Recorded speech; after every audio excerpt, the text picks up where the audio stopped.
Hello again, everybody, and welcome to another exciting episode of the Kingdom of the Kael Isles. Yes, this is my custom D&D campaign, and the people below me are the people who weren't smart enough to say no when I said, hey, let me, control the life and death of your characters. Um, so, Last time he almost did. yeah, the joys of being a DM. So to kind of catch people up on what's been going on, these guys are recruiting people for this rebellion against the Eladrin Magocracy that is currently going around killing or enslaving every non-Eladrin in the world.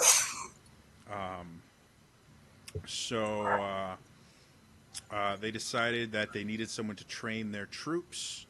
And so they went to this gladiatorial arena to try and find some people that could train their troops to fight. Bad things happen. They're now stuck in the arena. They think they have found a way out, but they haven't been able to verify it. And last week, Fade was on his way to try and recruit someone, basically to be the person that forges his new weapon granted to him by his deity. And they got pulled into combat, and Fade decided to use this massive trump card that his being a chosen of the Dark Lady gave him, and it turned out poorly. Not ideal. Not ideal. It did, just to let the rest of you guys know, it did do over 300 damage to the bad guys. Like, it wiped out the bad guys completely. So, I mean, yeah, there was some bad stuff that happened.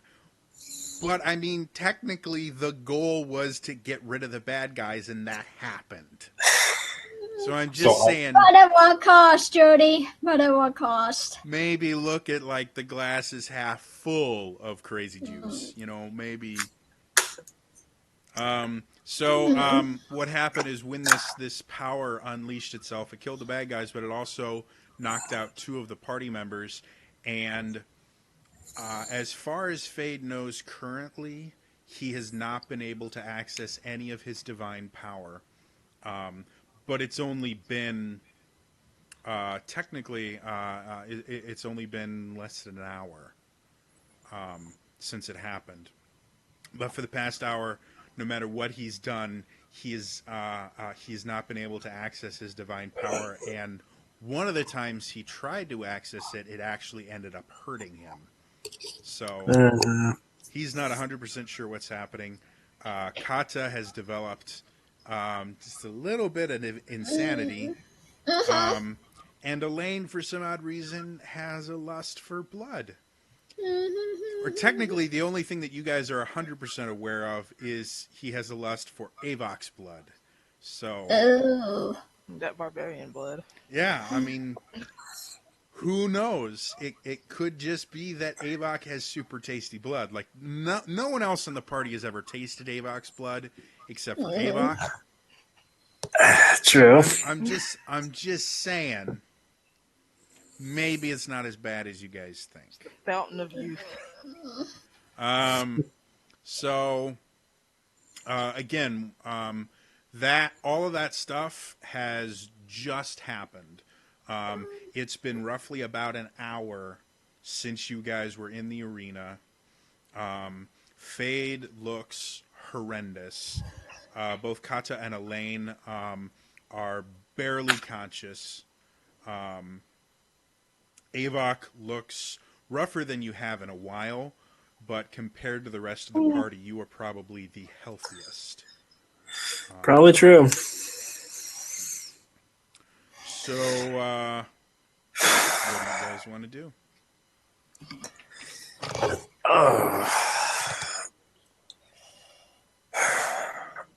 Hey.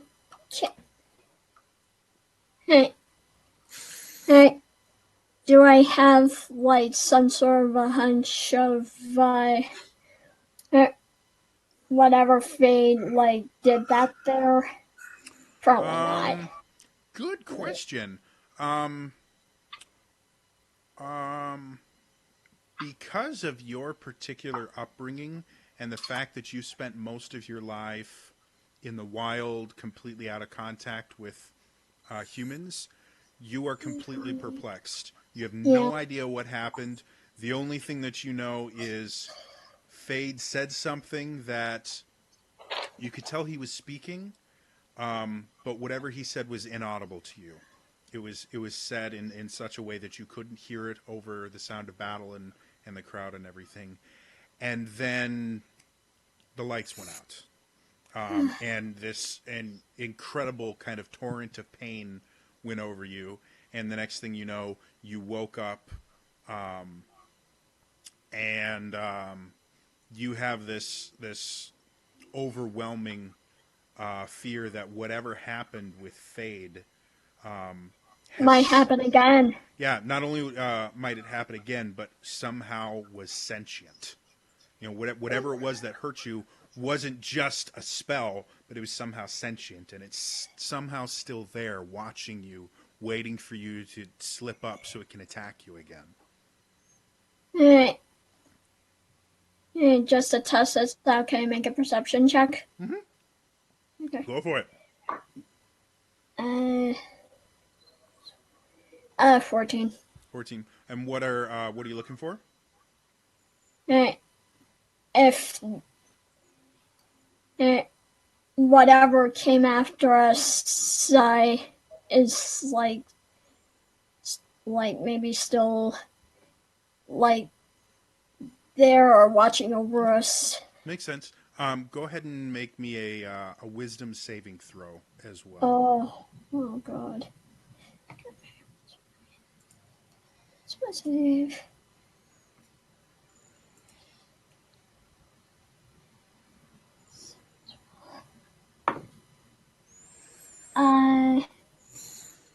Uh, 22. So as you look around, you start seeing because the place that you're in, I would assume Avok probably started a fire once you guys got there. Yeah, I'm pretty sure I probably would have. Just because again, warming people up and everything like that, it's a good idea. And you guys were just in a swamp, so your clothes were already wet. So the fire dancing, the shadows and everything that are created by the fire and everything, as you're looking around, you see a few of them that don't seem to correspond to the movements of the flames or the movements of people in the room. And so you instantly start thinking, oh my God, that must be it. And as you focus a little bit more on it, you realize, no, right now, you don't see anything. You still have this overwhelming feeling that you're being watched, but you can't see what's watching you right now. Nothing you've seen would indicate that there's a presence here. Okay. I want to try to make my eyes glow a color, like indigo, to see if I have any juice at all. Use my cantrip, thaumaturgy. Using what cantrip? Thaumaturgy. Okay. I just want to see if there's any flicker of anything. Make me a concentration check.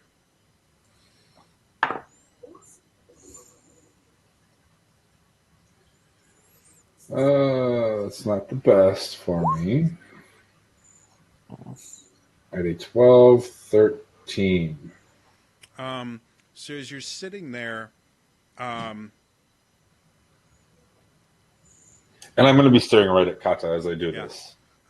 as you're sitting there, cantrips are unique in the fact that there's something that happens with very little effort on your part. There is natural to you as breathing. And so you've done this hundreds, if not thousands of times before. This is one of the first cantrips that you were taught because it was a way that you could use to not only communicate with your deity, but to allow your deity to work through you. That's one of the reasons why clerics learn this cantrip. Is it's a very, very easy way to let your deity kind of work through you. And so as you're sitting there trying to do this, it's almost like you have to reach deep inside yourself and pull this thick rope that's attached to the cantrip itself from inside yourself, and you have to kind of fight it. And eventually, after working incredibly hard, much harder than you've ever worked to cast a cantrip, you get this slight kind of flicker and glow to your eyes. At that, I immediately jump back. Yep. And you are convinced that that is how you are being observed currently. And then I drop it and say, "What's wrong?" While breathing heavily from the effort.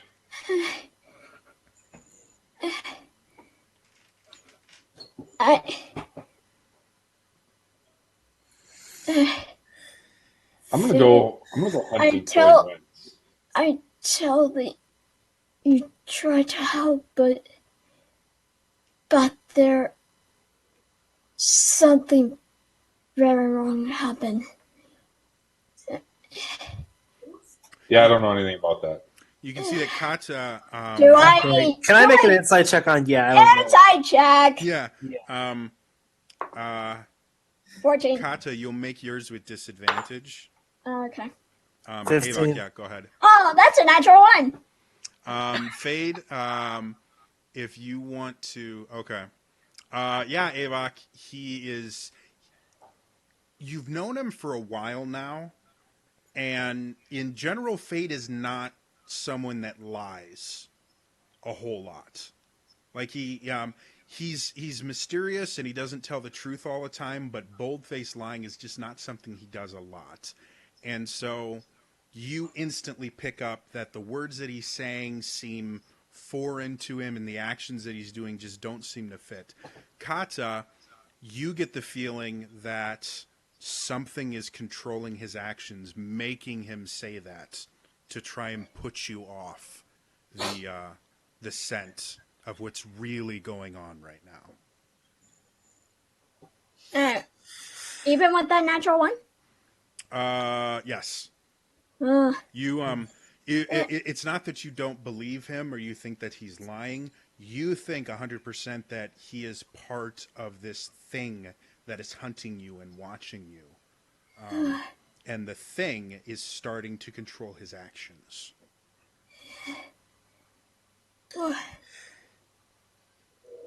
Whatever happened, hate to say, but it's your fault. Fix it. And I back away a little more.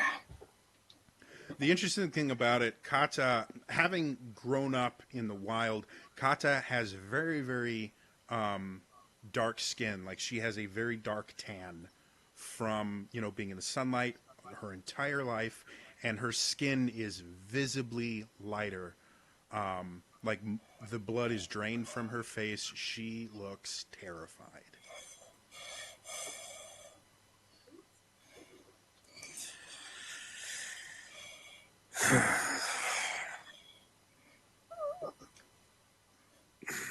Okay, clearly we need to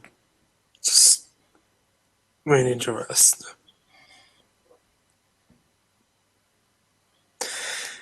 I'll take first watch, since you guys need it more than I do.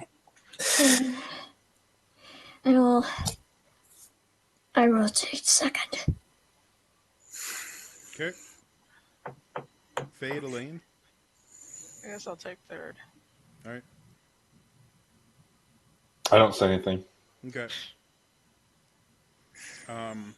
Even without insight checks and things like that, you guys can tell something is different about Fade. Again, with him being an Eladrin, he's always kind of carried himself, kind of had a haughtiness about him just from his upbringing, and now he just doesn't seem to have that. He has this very dejected look about him. So, you guys all go to sleep. I sleep Yeah. in that. I sleep like as far away from my fate as I can, and pretty much cry myself to sleep. Okay. Perception check, Avok. Yeah.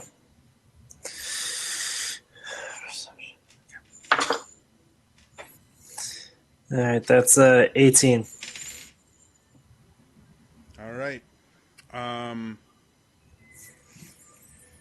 During your 2-hour watch, the kind of weight of everything that has happened during combat and after finally catches up with you, and you are hit with this wave of exhaustion. You feel like the world is on your shoulders at this point, and for the first time probably ever for you, you have a hard time staying focused enough to keep your watch just for the 2 hours that you're doing it. But you make it through. Nothing really happens. The trustee comes by towards the middle of your watch, realizes that you guys are really, really rough off, and just walks past. But other than that, you see nothing during your watch. Kata, give me a perception check. Okay. Ah, that's a 10. Okay. So, go ahead and give me a wisdom saving throw, too. Okay.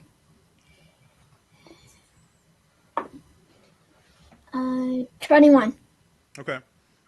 So, as you, as Avok comes and wakes you up, you realize that you haven't really been sleeping as much as you've been just kind of not moving due to how paranoid you've become. And so when Avok wakes you up, before he can even come over, and generally he would come over and kind of place a hand on your shoulder and wake you up relatively gently.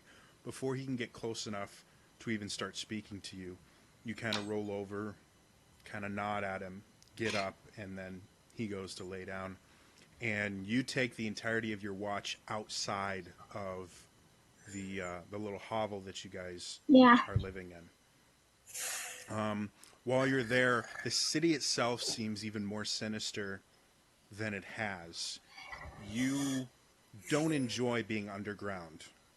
Like you've lived your entire life in the wild. You could always see the sky or the tree canopy and things like that. You do not like being underground. And now, every time you hear shifting of rocks or every time you see a shadow move or something like that, you instantly think something is going to attack you and you get ready to fight.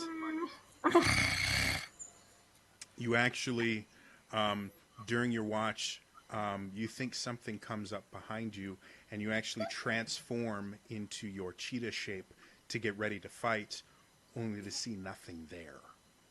So that would use one of my wild shapes then? Yeah, but you're going to get them all back once you finish. Oh, with yeah, this that's anyway. right. So this is the only reason I'm choosing to use one of your abilities is because it doesn't matter.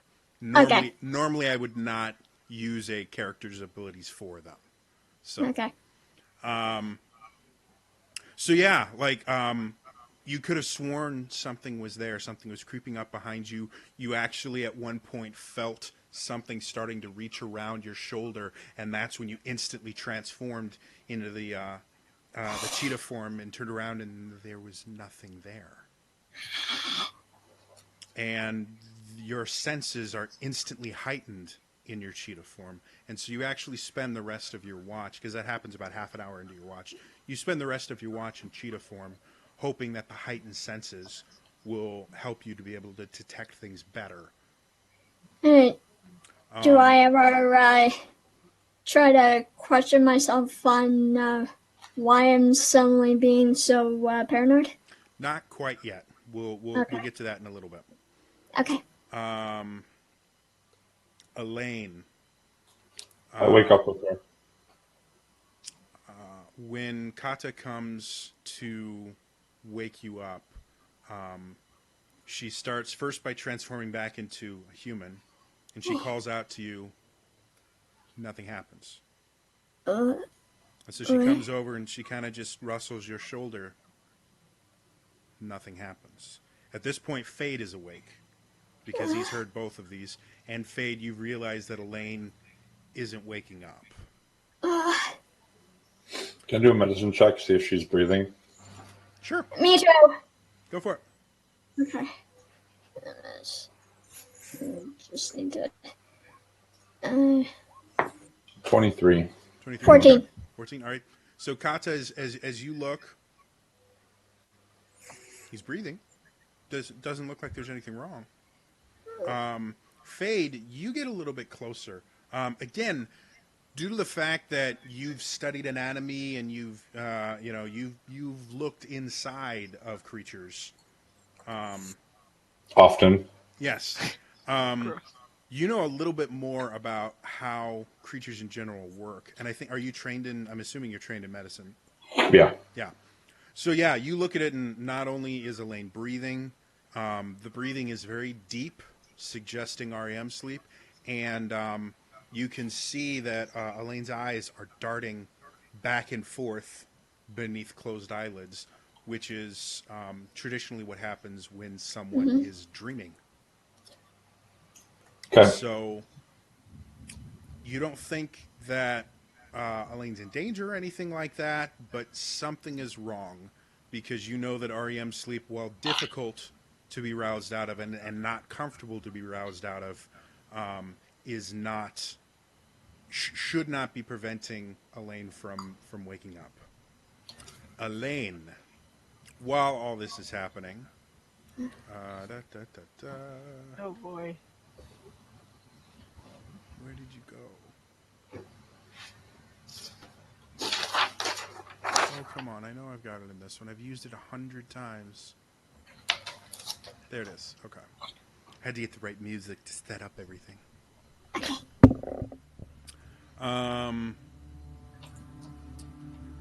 Elaine, as soon as you close your eyes, you feel wind rushing around you. And it's strange because, again, being underground, every so often there will be slight wind currents just because the city that you're in is large. And collapses of tunnels and things like that can cause some slight currents of wind. But never like this. This is almost like gale force, free-falling style wind that's just going faster and faster and faster. And so you realize that something must be wrong. But you're having an incredibly difficult time opening your eyes. And as the wind just keeps going and blowing faster and harder, and it's starting to get loud enough that it's actually starting to bother you, you kind of move your arms around so that you can start holding your ears and realize that you're not lying on anything. You're completely, whatever it is, you are completely suspended in the air. And this is enough to kind of snap you into consciousness and helps you to snap your eyes open. And as you look around, you are in the sky, flying at breakneck speeds in a direction that you can't control. As you look around, you see clouds just whooshing past you. You look down and you can see a vast expanse of forest underneath you. And you can see strange creatures that you've never seen before wandering through the forest, some of them looking up directly at you, more of them just kind of wandering around, some of them even kind of phasing in and out of existence. And yet you're still hurtling at breakneck speeds. You suddenly are able to figure out which direction you're heading, and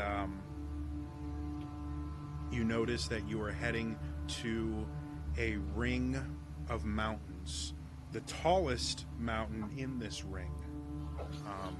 And you've never physically been here, but you do know this mountain The last time your Dragon Master contacted you, this mountain was where you had your conversation with him. So as you continue to hurtle, you get closer and closer and closer to the mountain, and eventually you start realizing that you're not going to stop. You're going right into the side of the mountain, and so you start doing anything you can to prepare yourself for the inevitable just like smush of you colliding with the side of this mountain. And as you get close enough to it, you see the mountain just get bigger and bigger and bigger, and as soon as it gets here, your vision goes dark, but you're still moving. You haven't stopped, there's no pain or anything, and after another couple of minutes, you realize that you are now in a cave inside this mountain. The cave has a giant hole at the top that lets in light. And you can see that the area is massive. And another thing that you find peculiar, again, you've been in this cave before. This is where you had your conversation with your Dragon Master before. But something you find peculiar now is the cave is different. The floor itself seems to shimmer and glint in the sunlight. The walls seem slightly different. You see these amorphous shapes in random spots around this very large room. And as your eyes adjust to the kind of bizarre light and darkness of this cave, you start realizing that these amorphous, what you thought were rocks, are not. They are piles of shiny objects. Some of it is gold, some of it is silver, some of it are pieces of armor and weapons, others are gems. There's not a ton of it. This isn't what you would consider to be like a full dragon's hoard or anything like that. But it's obvious that there is wealth in this cave that wasn't there before. And now that you stop moving, your feet are on the ground, you can kind of turn around. As you turn, you see this enormous winged creature, scales of pure gold, staring at you with these kind of tentacle type things coming off of its face that form into kind of a pseudo beard, making it look very almost regal in its look. This is your Dragon Master. What would you like to do? Well, it looks like you've been busy. So I kind of motion to the building horde in the cave. And as you do that, you feel this pain in your chest as the Dragon Master roars at the top of its lungs. Silence!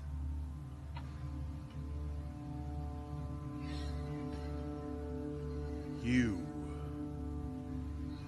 are my champion, my servant. Your purpose is to enact my will amongst these lands. And yet now, you are tainted.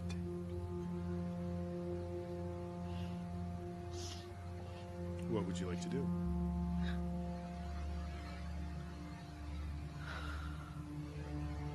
I want to ask, like, obviously,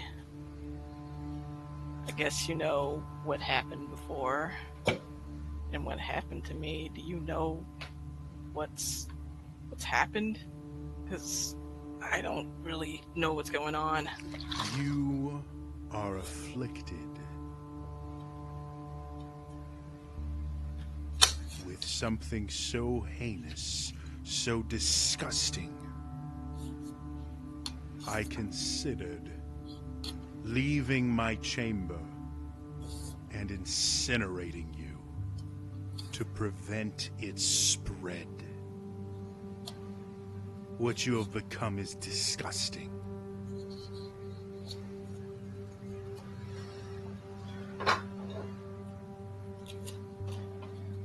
I still don't understand. Like, I understand I have this thirst now, but I don't know Your what. thirst will begin to control you. You will seek living creatures out to drain them of their life force. The only way you will be able to sustain yourself will be by sacrificing and defiling other creatures in my name. This is unacceptable.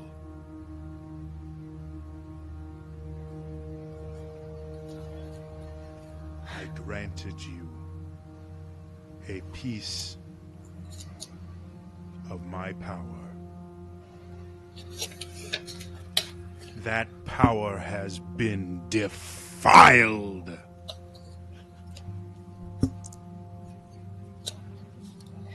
I didn't choose for this to happen.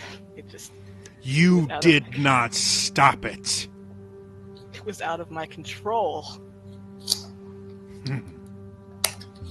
You puny creatures.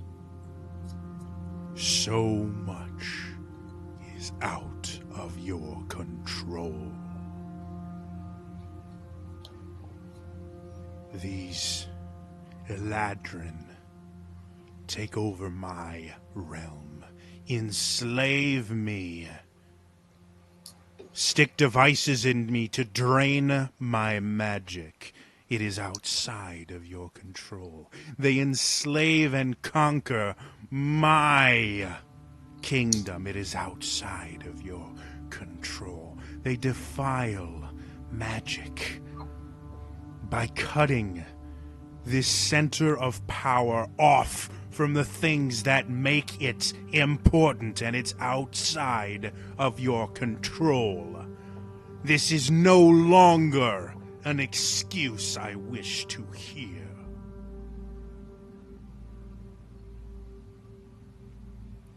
And as this happens, and you can feel the rage and anger boiling up inside of your Dragon Master because of your connection to him.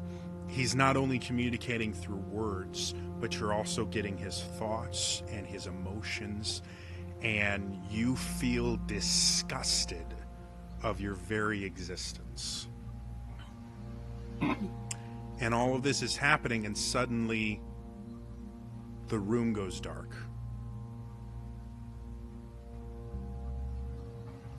And you look around, and your Dragon Master as well looks around, kind of looks up to see if maybe something is blocking the kind of skylight hole, but it's not there anymore.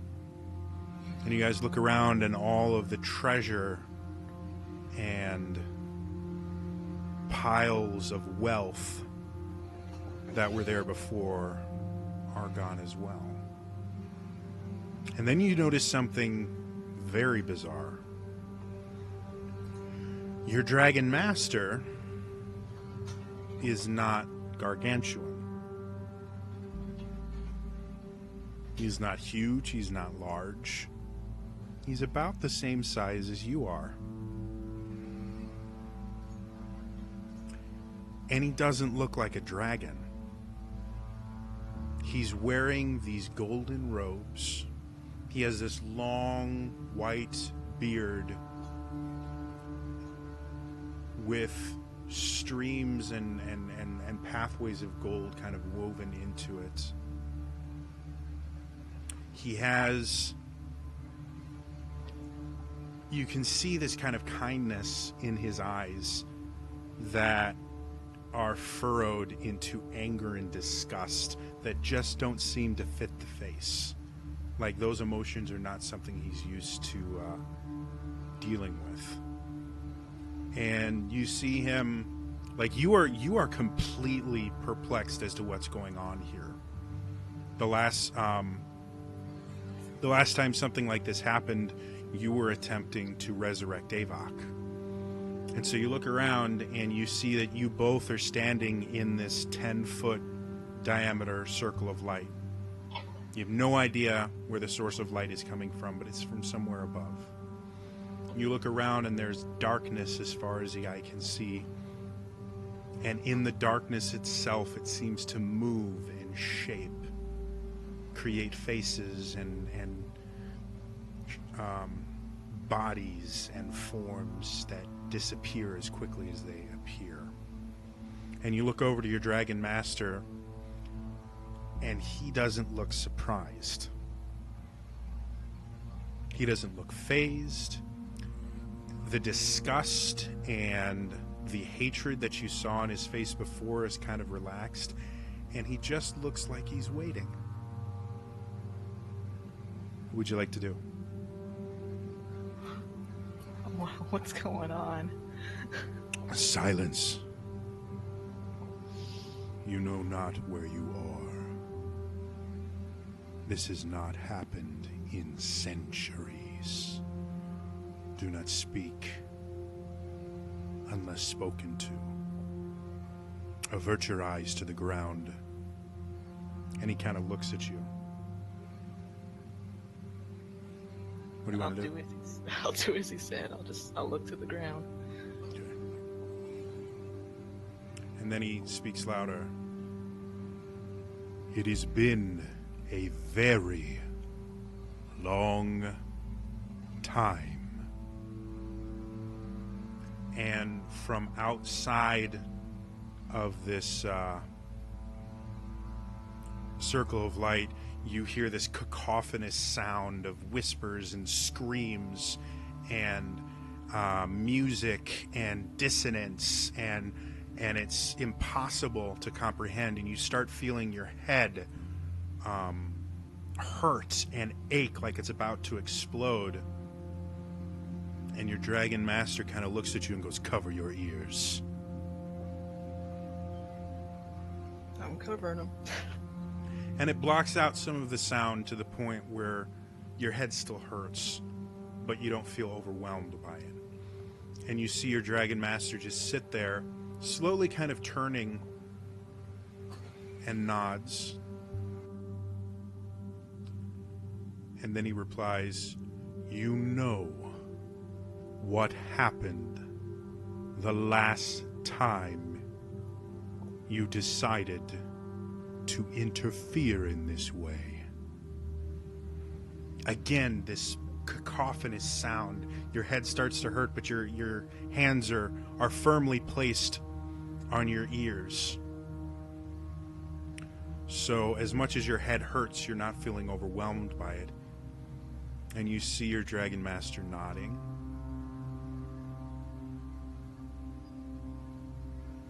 That does not matter. This one is mine. I have claimed him.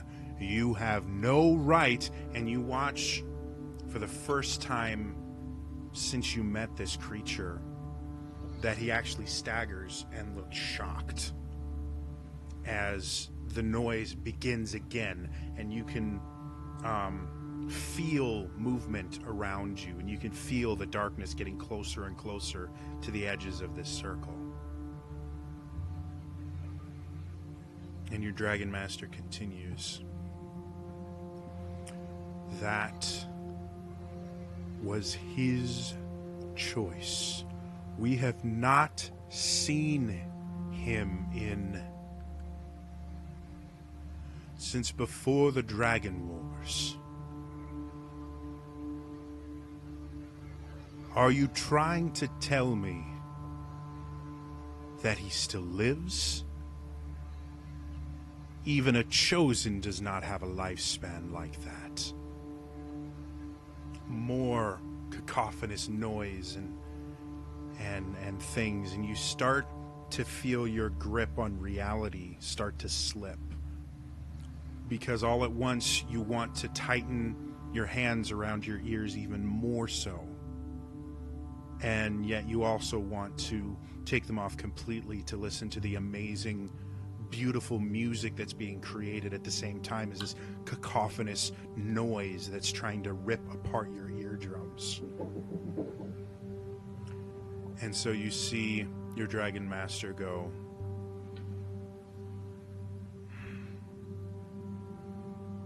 I understand, though I do not agree.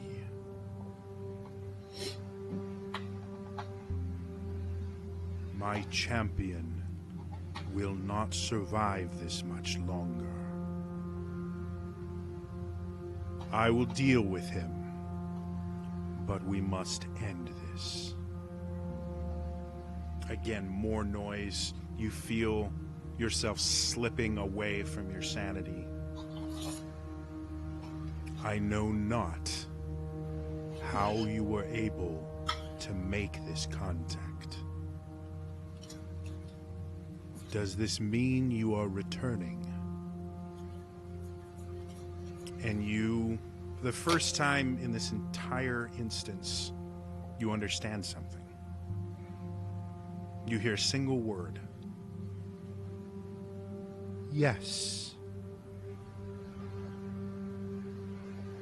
Then you're gone. You're back in the cave with your dragon master in his dragon form. He turns to you, my champion. Are you okay? For the most part. What was that? That was change. Change that has not happened in a very, very long time. You travel with one who serves the gods, do you not? Yeah. The deity he serves has decided my power alone is not enough to stop the coming onslaught. Because of the actions of your friends, the gift that was supposed to be given was tainted and defiled. However,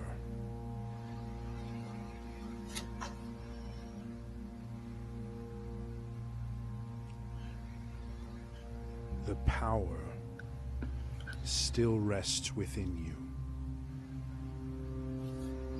And because of my power resting there as well, you have been changed. Your life will be difficult.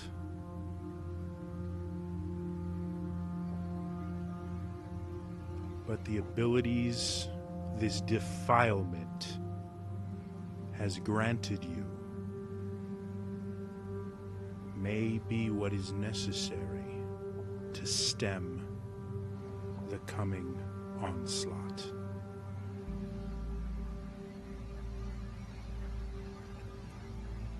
You are no longer simply my dragon knight. You exist partially outside of this plane of existence.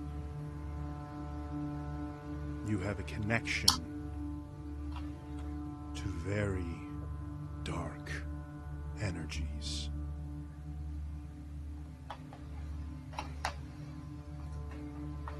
You will have to struggle with that connection until you find a way to control it. Because of it, you see him kind of reach out one of his giant claws, and your dragon tail weapon comes up, and you see that it's no longer something that you just hold. Like normally it's a really, really fancy whip type thing. It's now connected to your wrist, and it actually grows out of your arm.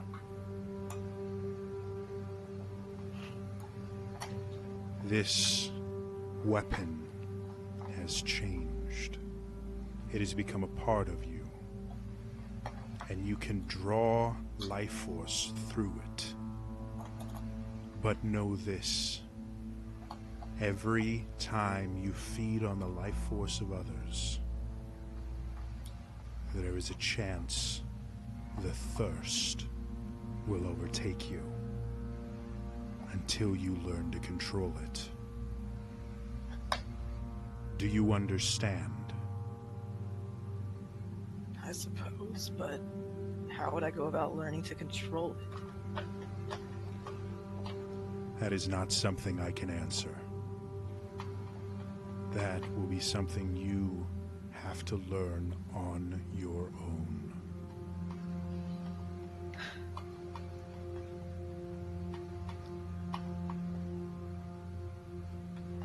Well, I've learned enough on my own so far. What's one more thing, I guess?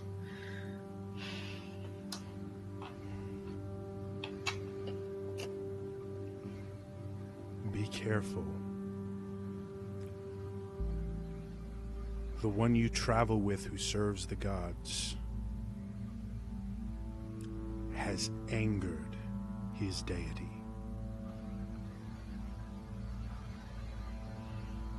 He may become very, very dangerous. Keep your guard up. I always do.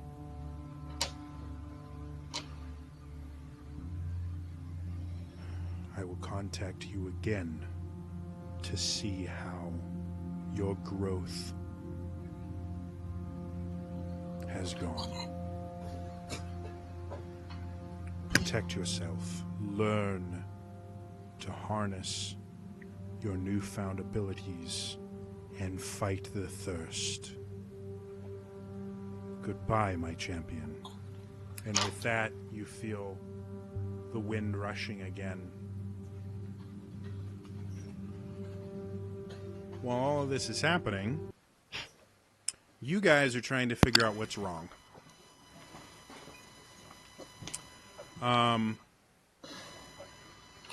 You can't really understand why Elaine won't wake up. Fade, you're kind of you've opened up your healer's kit and you've taken out the smelling salts that are in there, and are seeing if you can just try and revive him that way. Kata, you're actually using a little bit of the healing magic that you know fixes people normally, and you're trying to infuse it into Elaine to see if that's why he's not waking up. And nothing And it's seems to not be working, isn't yeah. it? Nothing so far seems to be working until you guys watch as Elaine opens his eyes and instantly transforms into his hybrid shape. Wings outstretched. You hear Elaine let out this bestial roar and then kind of looks around, a little bit surprised. Oh, okay, what's going on? What the? Are you okay? Yeah, just Dragon Master wanted a little chat. Impressive. I don't know how this okay. How's everybody doing? I was sleeping. What the hell happened? Just dragon stuff. Dragon Master just wanted to check in. Okay, I have to chime in here. Are you guys gonna be vague from now on? Because it's gonna really bug the shit out of me. Sorry. It was kind of cryptic. Should I inside check him to see if it's more than what he's saying? If you would like to. To be perfectly honest, you you are currently Yeah. always doing this. Yeah. You don't trust Everything anybody. we say. I got a 17. Okay. Roll me a wisdom saving throw as well. Okay.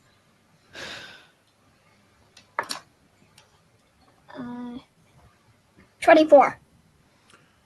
Looking at him,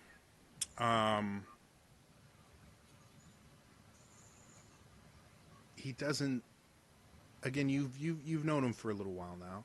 Doesn't Yeah. seem to be doing anything wrong or deceitful. And as you look closer, you start looking for the taint that's kind of taken over Fade and is controlling his actions. And you don't see anything right now. Whether or not Elaine eventually falls to this mysterious power that's constantly watching over you, you're not sure. But as of right now, you don't think that Elaine has succumbed to the corruption. And after that, I take a quick check outside to see if anyone outside heard that roar. All right. Sure. Go ahead and make me another perception check.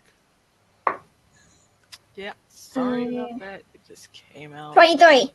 All right. You don't see any movement outside? Okay. If I look at my wrist, is the whip there? You, when you're not in your dragon form, what it looks like is the end of the whip is kind of tied around your wrist. But you can tell that it is actually coming out of your wrist and it is connected. To any casual observer, it just looks like you have it wrapped around your wrist. And that's all they can tell. But you can actually feel it going inside your arm.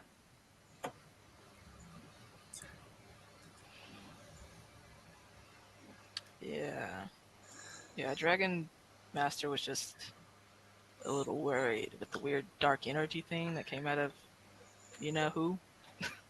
I'm not even gonna look at Fade. But we're good. So about that, You want to talk now? well, Avok mentions he's getting a little upset, so I will share that I may have been a little bit arrogant in my usage of my divine powers, which is not mine. It belongs to my deity, and the event that happened was more or less punishment, and I don't know how to fix it. So sorry. I was trying to help us, like I always do. That seemed like last-ditch attack, not used thoughtless at start of battle. Well, out of character, I was at 7 hit points in round 1, so I thought it was a dire situation. Why were you... Because cutting my holy symbol out took like Oh, 40 hit points, yeah. and then the first one attacked me. Yep, that makes sense. Yeah, with advantage. But anyways, in character. So I look at Avok. I definitely don't look at Elaine at all. Because I know I've seen her dragon power now, and it's very intimidating, and I feel very underwhelming next to her, especially since I'm having issues. Mm-hmm. What happens to I look everyone your at age? Avok and I'm just like, They've got a pill that'll fix that. Don't worry. I will obviously be more careful in the future, but I don't know what I can do anymore, actually.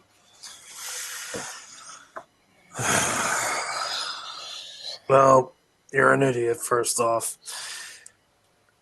Second, figure it out. That's all I can say. You idiot, and I have 8 intelligence.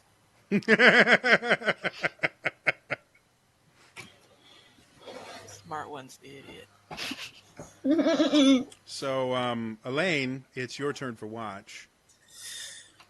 Where did I put my dice? Oh, they're down there. One moment. So while the rest of you guys go to sleep, Elaine, you have a new ability that you're going to want to write down somewhere. So I'll give you a second to... Notepad. Because I don't have. Danny, Danny notebook. That works. It'll be on Notepad until I get my flashcards. That's fine. I put so much into Open Office Writer. There's stuff like I'll just type stuff out because writing with like my handwriting was bad before the tremor. Now it's not worth trying to read. Oh, Jody. So yeah, no, I understand copied and completely. pasted the entire description for the Iron Bands. I was like, yeah, no, we're not writing that down. All right. Perception check is a 21. Okay, we'll get to that in a second. Are you ready for your new ability? Let me move the stuff out of the way again. I just moved into an apartment, so everything's everywhere right now. So. Understand completely. Go ahead. All right, so one of the aspects of your dragon tail is you can use one of your attacks to grapple a creature from up to 10 feet away. And you can use your acrobatics to grapple instead of using athletics, because I think that's really stupid that you can't use acrobatics to grapple something when you can use it to escape from a grapple. But whatever, that's just me. When you have a creature grappled, you can activate this ability, and any damage that you do to the creature with, or when you hit a creature that you have grappled, any damage from that attack, you can actually drain those hit points from them and use it to heal yourself. Yes. So they do have to be grappled. And if you're transformed and you get the extra damage dice and all that stuff, or if you use one of your dragon attacks against it, any additional damage you still take as healing. Oh man, imagine sneak attack.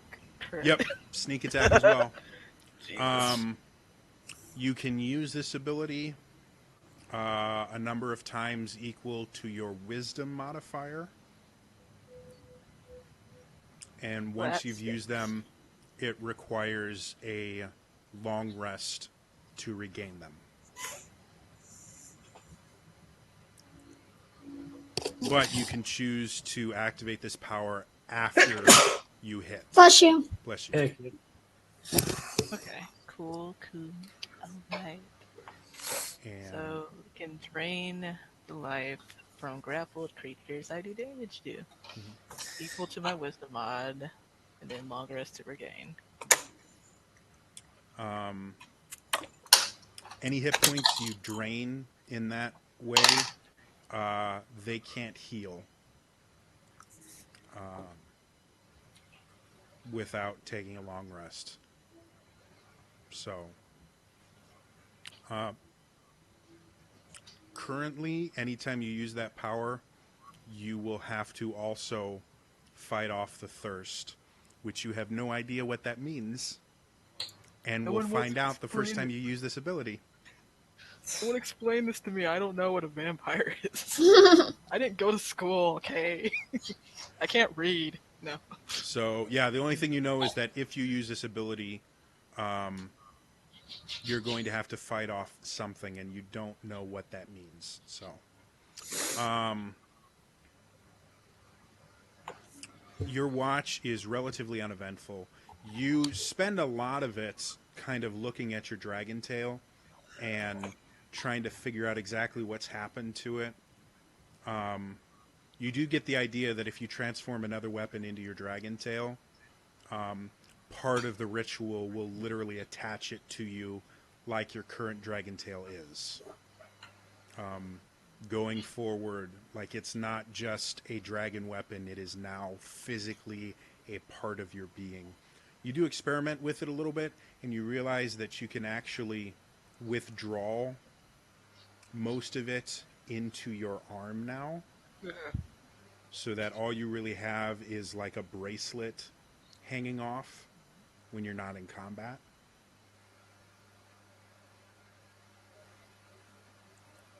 Can I like straighten it up and use it like a hidden blade from Assassin's Creed? From an alchemist. Not really. It's kind of an all or nothing thing. Worth a try. Yeah, you know. Okay. Your like I said, your watch passes uneventfully. So you go back in.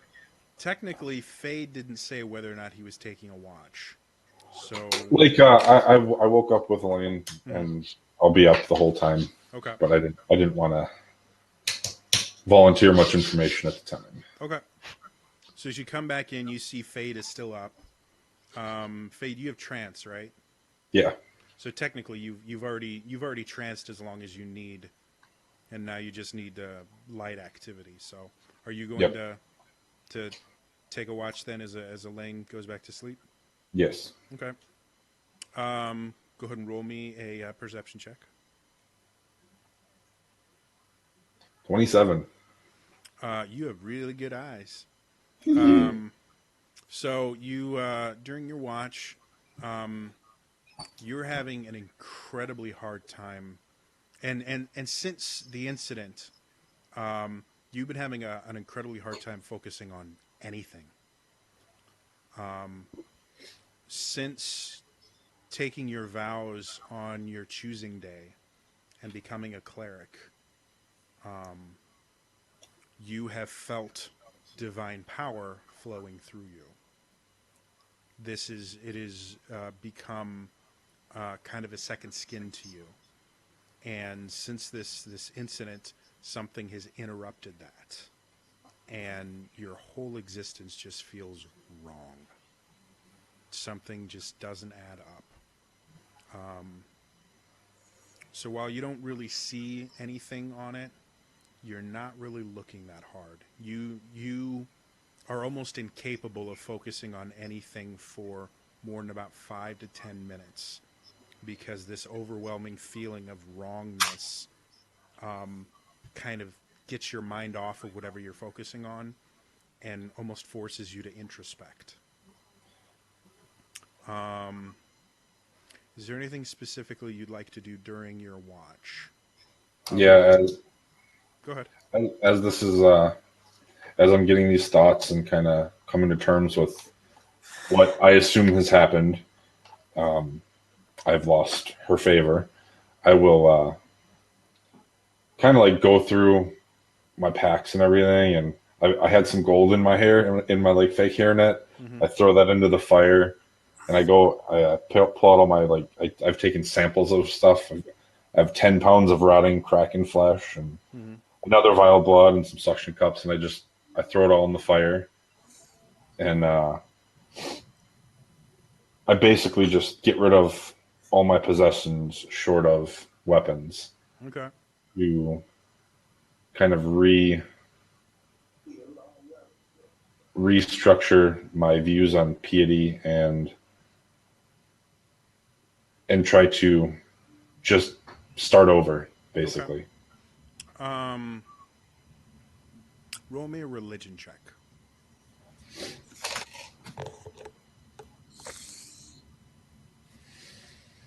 I get a +5 for a total of 20.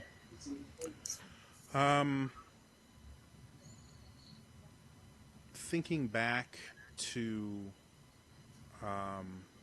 again, your upbringing, you started as a disciple of, I can't remember the deity's name now. I made up the deities. That's bad. Oh dear. Not the evil one. We'll just say that. No, the light domain. I can't remember. Give me a couple Yes, of seconds. I'll know it. we started as a healer. Yeah. Well, I guess I'll ask you. Uh, did you start as a light domain or a life domain? Life. Life. Okay. Yep. Then it's the gentle healer. That one I do know. For the life of me, I cannot remember the light, the the god of light, the guiding beacon. That's his name. So you started as a disciple of the gentle healer, and one of the things that you learned, one of the first things that they actually teach you, is the idea of atonement. Clerics in general are supposed to be selfless, and your paladin overseers, who are there not only to protect you but to strike you down if you ever break that idea of selflessness and being wholly devoted to the empire. In very rare instances, clerics have been known to do selfish things and not immediately be struck down by their paladins for whatever reason. And they either, most of the time, they get executed by another paladin. But in some very rare instances, there is a ritual of atonement that they can attempt to try and get them back in favor with. Technically, it's the Eladrin government that they are atoning to, but there's religious aspects of it. Because of the selflessness of clerics in general, their part of it is kind of dealing with their deity, and part of it is atoning to the Eladrin government that they betrayed. So, And I think right away, like after he starts remembering these things, he knows what he did during that fight. He definitely got it in his head that he was a little bit stronger than maybe he was, and that it was more him than her. mm-hmm. And maybe she deserved, or she was supposed to help me. So that all starts to kind of click into place over the night. The ritual of atonement is a 24-hour ritual. And after kind of the steps that you've taken are step number 1. Okay. Which is you renounce all of your possessions aside from the ones that your deity has basically granted you to do your job, which in this case is your holy symbol and your weapons. And you think probably over the next day you could probably find what you need in this underground city. Because a lot of it is things that you actually create yourself. You carve, you technically create a new holy symbol for yourself. You create an altar that you can dedicate to your deity, and you actually have to sanctify it and all this stuff. So all that stuff you can do, but to prepare for it, it's going to take you about a day's worth of work. Okay. So you kind of remember all of that during your watch, and you realize that like 2 hours have passed and you haven't really been paying attention, and so you kind of look around. Nothing's changed. Whew. So after all that happens, Fade comes back in. Everyone has gotten the effects of a long rest. Yay. So Abok, you feel after getting to sleep and actually getting to sleep for an extended period of time, you feel more refreshed than you felt in a long time. Like you went to bed dead. The actual dead one. Yeah, and you woke up and you actually feel pretty good. Your muscles are a little bit sore from sleeping on uncomfortable ground, but for I'm the used most to that. part, you're feeling better than you have in a long time. You desperately needed this rest. That's good. Before that happens, because I just remembered I had one more thing we have to do. Kata, Oh boy. while you are asleep,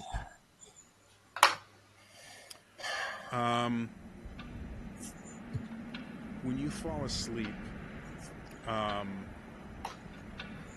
you at first have a bit of a difficult time falling asleep. You're Yeah, I imagine when I would have. you're kind of tossing and turning. You're trying to find a way that you can. That's really loud. I'm going to turn it down just a little. Okay.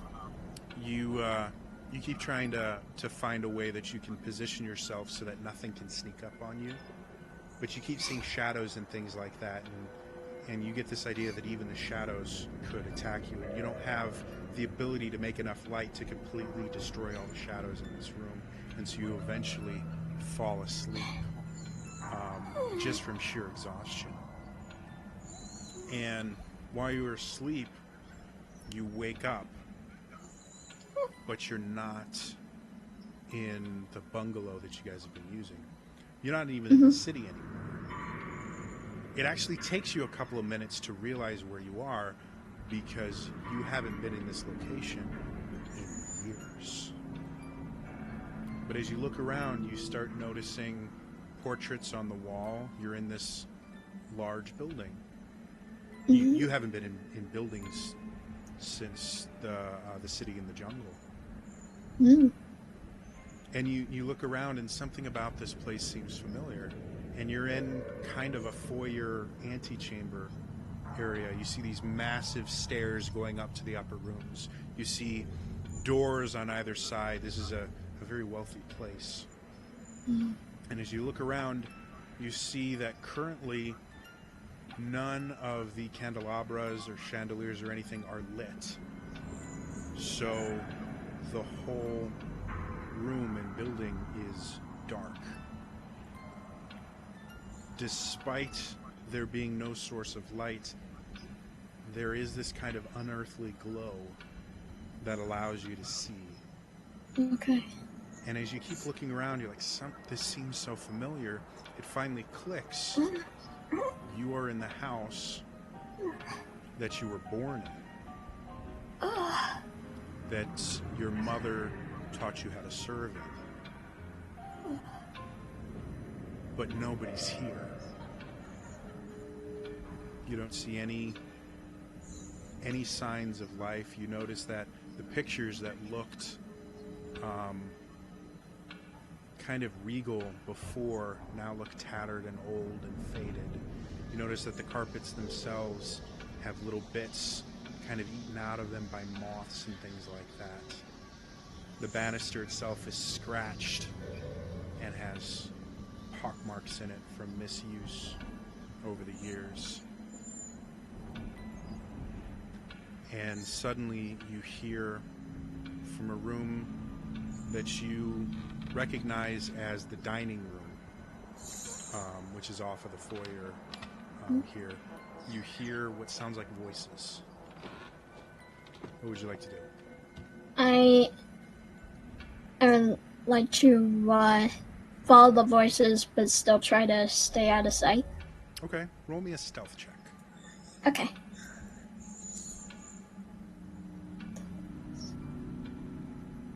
One.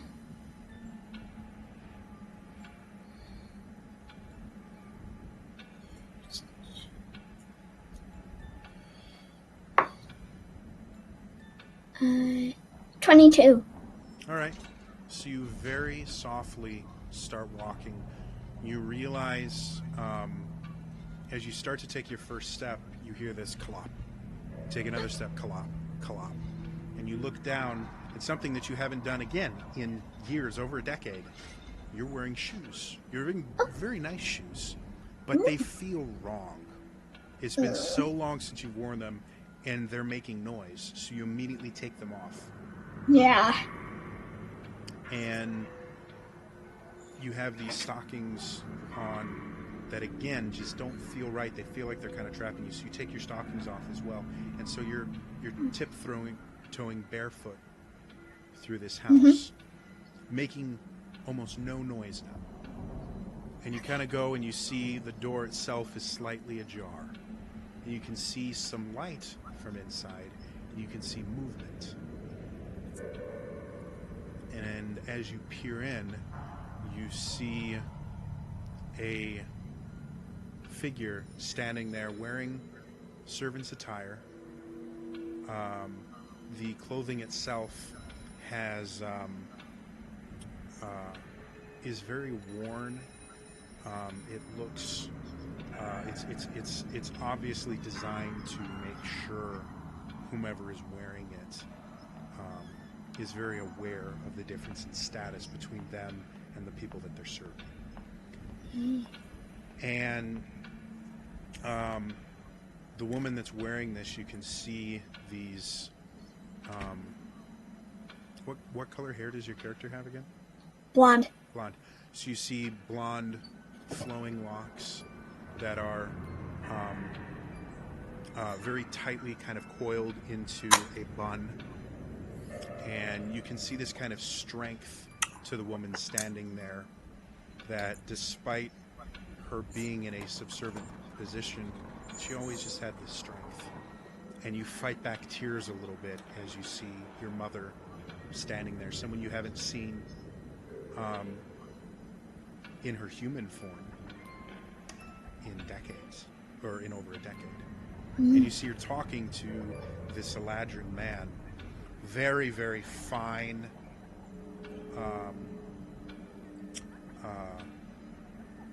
fine clothing. You see he's wearing jewelry. You see he's actually sitting there, and he has kind of like Chinese worry balls in his hand, but they're floating about 2 or 3 inches above his hand, and he's using magic to kind of manipulate them and spin them a little bit as he's talking to her. And you can see he's kind of leaning on the set of drawers that are in this room where they keep the silver and things like that. And he's leaning in very, very closely, and he's kind of backed your mother into a corner as he's leaning in very, very closely. And you can't really hear what they're saying, but your mother seems to be kind of uncomfortable with the situation. He keeps getting closer and closer. What would you like to do? What would my first instinct be to do?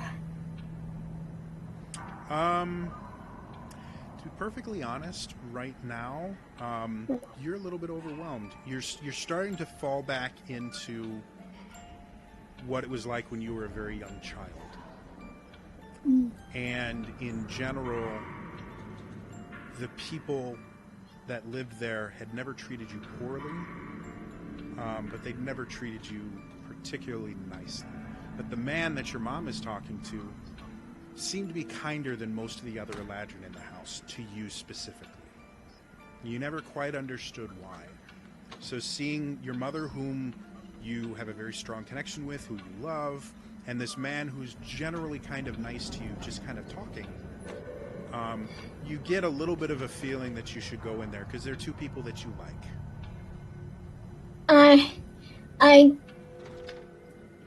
Shall I go in there? Okay. Mom? As you open the door and you call out to your mother, make me a wisdom saving throw. Oh, God. 9. All right, so as you look around and you open the door and you go, Mama, wholeheartedly expecting her to just kind of turn to you and smile and kind of crouch down and open her arms like she'd done 100 times before, and you'd run over and she'd kind of lift you up in a hug and everything would be great. And she'd carry you on her hip, which she'd done many, many times before. As soon as you open the door, the room's no longer empty. Your mother and the man are still there, but there's all these shadowy figures there that are kind of wandering around, and you can't really tell any features from them, like mouths or noses or anything, but you can see eyes where eyes are supposed to be. And they're wandering around, and they keep staring at you in these weird looks. And the man turns and so does your mother. And they both just look at you without saying anything. What would you like to do? Do I? Am I getting like an ill intention from them? Something seems weird. Neither one of them looks aggressive at you, but again, in your head, what was supposed to happen is you open the door, your mother smiles, because that's what she did every single time she saw you. She would smile, she'd acknowledge you in some way. Sometimes it'd be your name, sometimes it would just be like a pet name she had for you. And then she'd open her arms to hug you. And she didn't. She just turned with a completely neutral expression and looked at you. And the man did the exact same thing. And the man was always very weird. He was nicer than the other Eladrin, but he always seemed like he had to kind of hide when he was being nice. But if no one else was in the room, he would smile to you and kind of nod at you. And again, he just turns with a completely neutral expression and looks at you. Oh,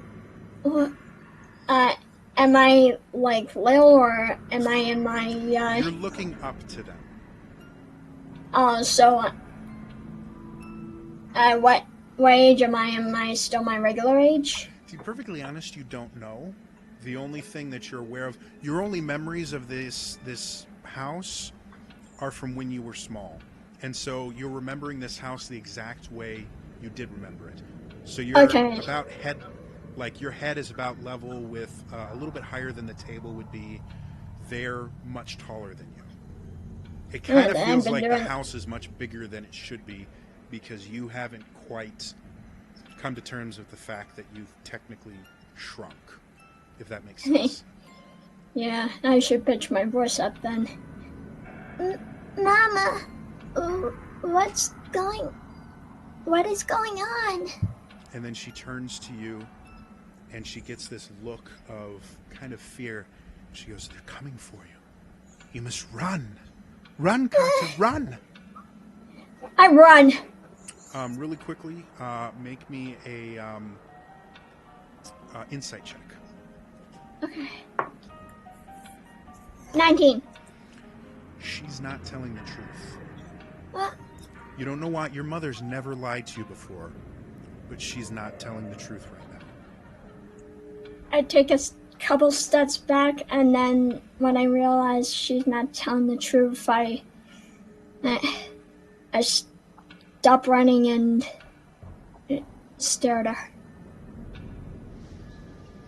As you do that, the man turns and goes, "Little one," which is what he always called you. "Little one, the dangerous ones are coming.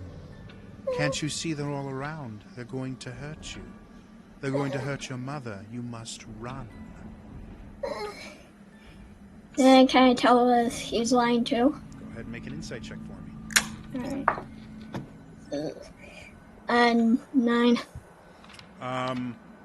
He's harder to read. Being Eladrin, it's hard to they don't show his emotion as much as the humans do, and so you can't really tell. You know that your mother was lying and she said the exact same thing, but you can't really tell with him. Who are they? Who's coming? And you see your mother's eyes kind of soften, and she kneels down, so she's about the same height as you are now. And she goes, my little kitten, this is your fault. You've brought them here." Why? Roll me another insight check. This time with advantage. Okay.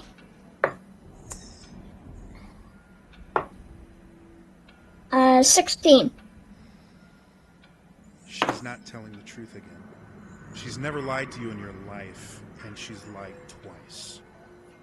Mommy, Mama, why are you lying? And now you see the man start moving towards you a little bit. And he looks angry now. He's like, "You are accusing your mother of lying? After what you've done?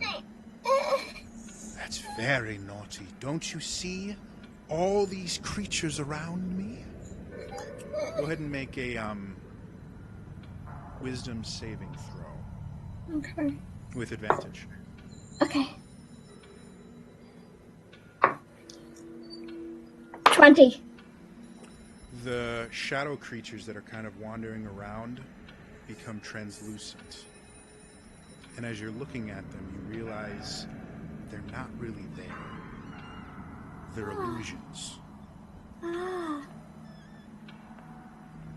Wait, those are just make-believe. And you see the man come even closer to you now. Still about 10 feet away. But now he looks angry. He goes, "Listen, child. You know not what you're speaking of. Can't you see? They've been watching you your entire life. You've brought them here. They're going to take your mother away." Why? Go ahead and roll me another insight check with Okay. advantage. Mm-hmm.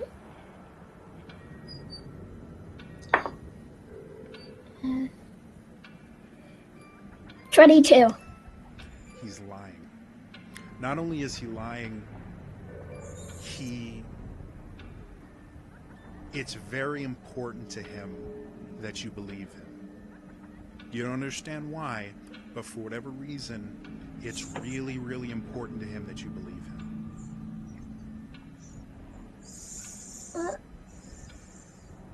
Why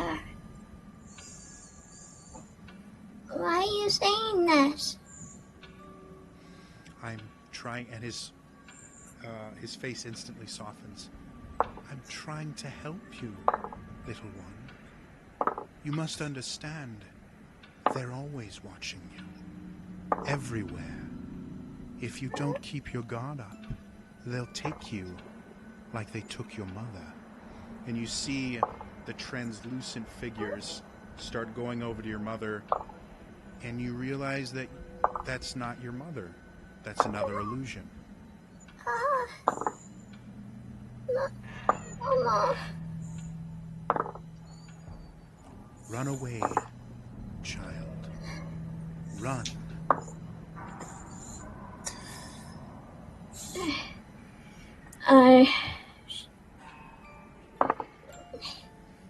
No. And as you do that, you feel the weight of your words cascade out. You watch the illusions crack and disperse. And you just have the man standing there, full of rage. How dare you defy me? The reason you exist is because I allow it. Now leave this room immediately.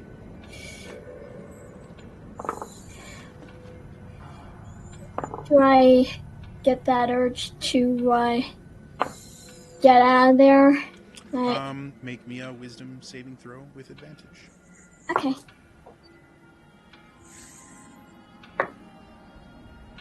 $26. He starts to become translucent.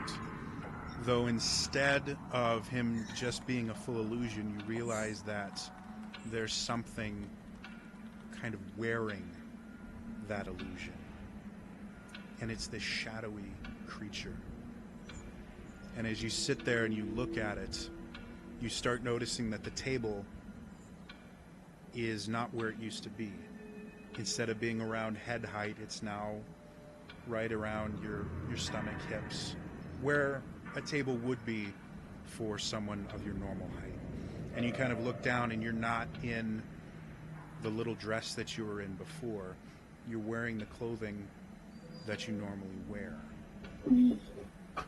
And as you look at it, the creature kind of casts off the illusion and starts to grow into this monstrous kind of smoke creature. And he speaks to you. He's like, "I control you. You've done well to resist me thus far, but this is my realm. I have the power here. I can make you live through the worst experiences of your life. Do not test my power. Another, and given that I've disbelieved them so far, I'm guessing I'm going to stay where I am. Should I make an wisdom save? You're relatively certain that while the room that you're in is an illusion, he is not. He seems real. But he has physical form. And you look down and your focus, what do you use for a focus? Oh, a bag with, Like a small bag around my neck. Oh, okay. So you notice that you have your focus with you. And you can feel the power of nature. Despite the fact that you're in a completely unnatural setting, you can feel the power of nature behind you, flowing through you. What would you like to do?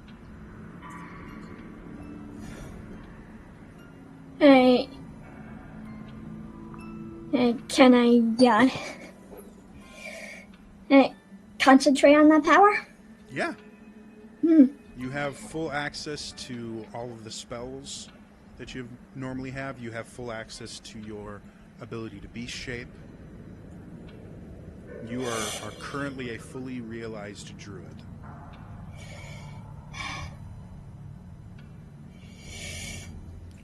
As you're sitting there kind of focusing on it, the creature goes, "Run. Run, child. You cannot defeat me." On the way, never return. Then you see. Thank you, Jeremy Irons. Irons. I love Jeremy Irons. All right. Yeah. So, what would you like to do?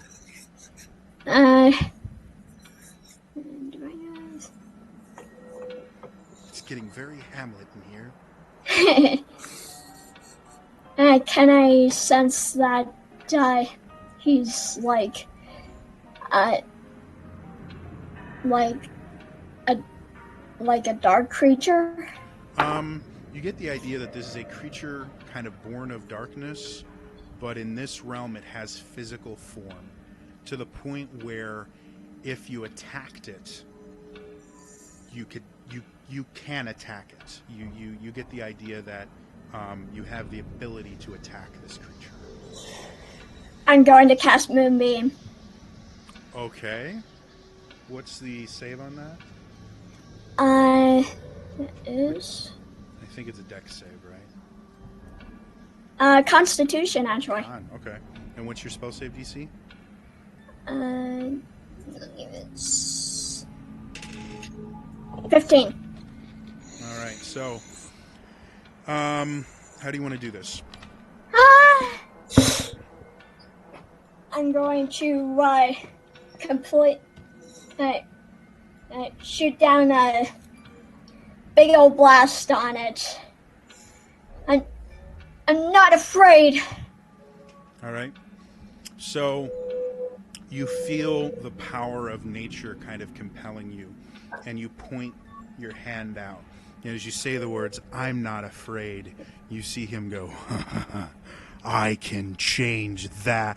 And then this beam of light breaks through the ceiling, dissolving the illusions around you, and hits him. And you hear him cry out in extreme agony. And you see pieces of him start to dissolve away. And finally, all that's left is this kind of facial feature thing, basically a little smoke ball with eyes. He goes, "I will return." Vanishes in a cloud of smoke. As you are standing there, you realize that you're no longer in the building. You are no longer anywhere. You're in a circle of light. It's about 10 feet in diameter. and around you is darkness. But unlike the darkness that you were dealing with before, this doesn't seem menacing. It just kind of exists. And as you sit there, you start hearing whispers and sounds, and you can see almost like the darkness itself warping and shaping around this beam of light. And you start to feel emotions that aren't yours. You don't know what it is, but you feel this feeling of kind of remorse. And then you feel this feeling of comfort kind of flow over you. And you can't really pick out any of the words that are being said around you or anything. But you start to feel pride coming from somewhere outside. And then you wake up. And there's still shadows in the room, but they don't seem quite as menacing anymore. And you look at Fade and you don't get that abject horror that you've been feeling. Going forward, you're going to want to write this down. Okay. Tell me when you're ready. Yes. You have a new ability where if you roll an insight check and beat a character's deception, you now have advantage on the next time you attempt to either persuade, intimidate, or deceive them. And anytime something forces you to make a save against seeing an illusion, you do that with advantage.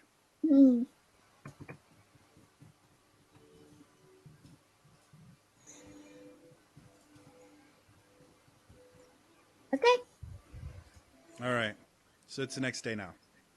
You guys notice that Kata looks a lot better than she did the night before. The colors returned to her skin. Fade, the night before, Fade looked bad. He looked like he'd been beaten half to death. He looked like you could just feel this sense of just almost giving up coming from him. And now he seemed to have purpose. So you are all awake. What would you like to do? Oh, God. I needed that. I really needed that. Okay. How is everyone? I see we're all here still. Hey, Faye. I'm sorry if I seemed mean at you last night. Finally, someone understands how good of a person I am.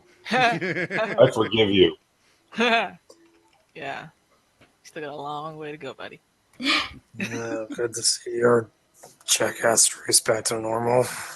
And I turned my I put my hair up into the familiar cat ears.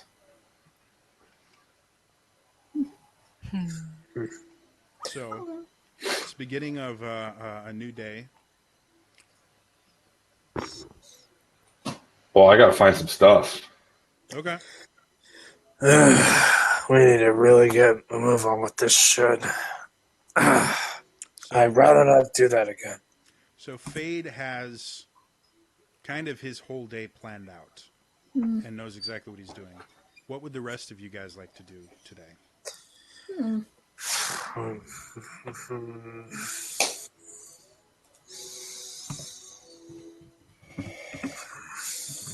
Well, we're supposed to be trying to find allies in here.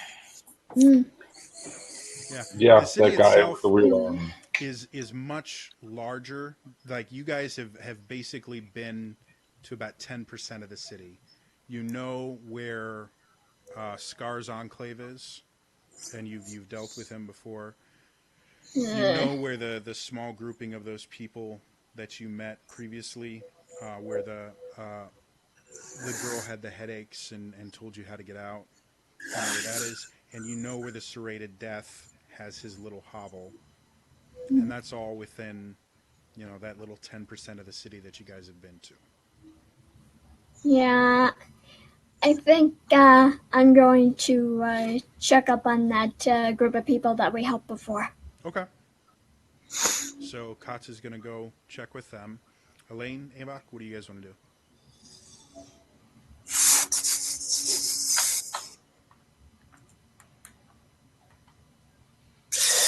Um. All right. Then we're gonna give our serrated death friends a visit. See if I can. I don't know. We need to start making more allies, and he might have some pull that we can work with. Okay. Yeah, I was thinking the same thing. So, All right. serrated death. I never actually got to lead them there because we got pulled into a fight. So Yep. I'm like the only one that knows. So Yeah. I'll lead Avok there. So yeah, Elaine and Avok head off that way. Kata goes that way. Fade, survival check. And he never comes back. Yeah, You probably. never see Fade again. He got lost on that one right turn. And then this artificer shows up with blonde hair and You, and a don't you goatee. dare fucking pull that shit. Tyrion Darrington. What'd you get, Fade? 16. All right. So in total, you need enough stones to create an altar.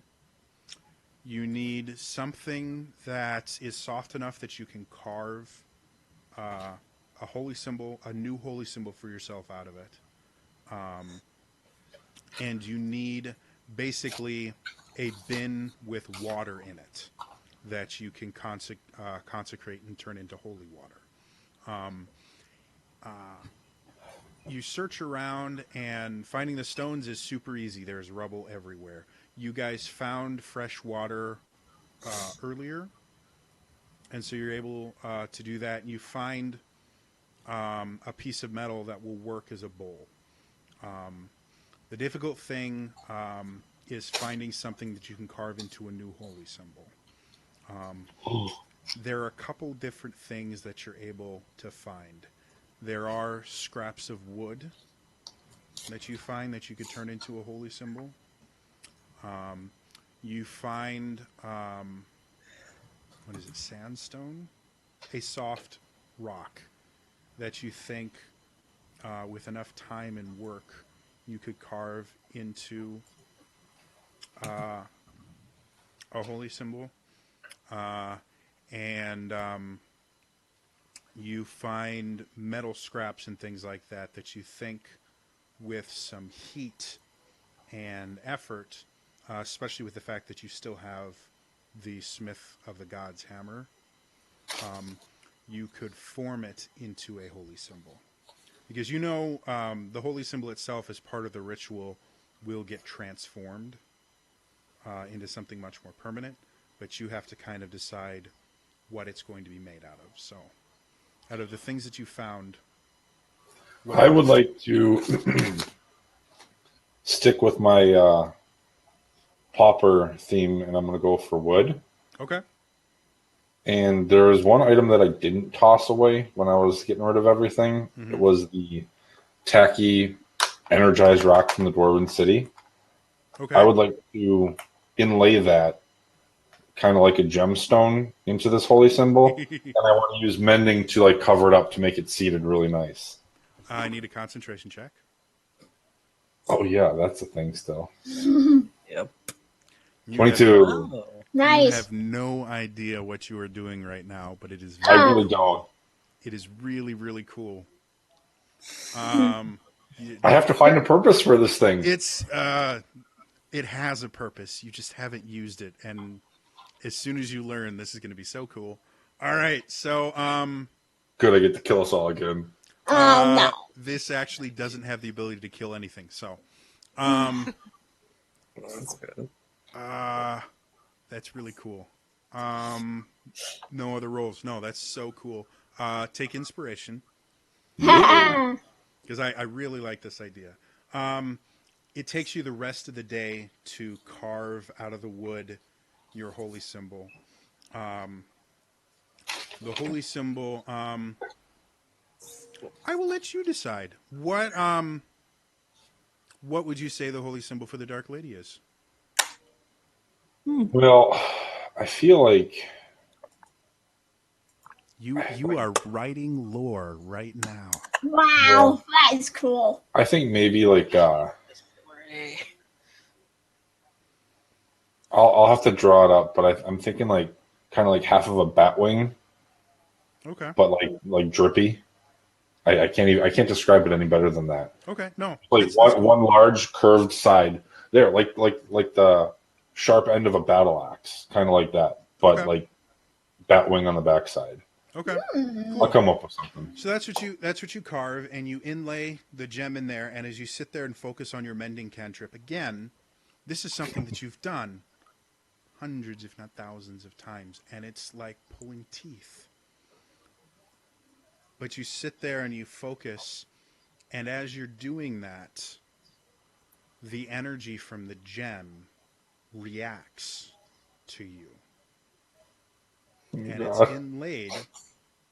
But you suddenly get insights into what it is that this thing is. And without thinking, you hold up in your... You right or left-handed? Left. You're left-handed? Okay, so you hold it up in your right hand and close your hand around your newly formed holy symbol that still needs to be sanctified and concentrate on the gem in the center of it. And from the back of your hand, this field of energy springs forward and extends in a roughly circular shape, slightly domed, convex, I think it is, roughly about the size of a shield. Okay. And you gain insights into its properties. Your holy symbol now acts as a +1 shield Wow. with the following properties. It has 40 hit points in it. As a reaction, if something hits you, you can instead decide to let the shield absorb the damage.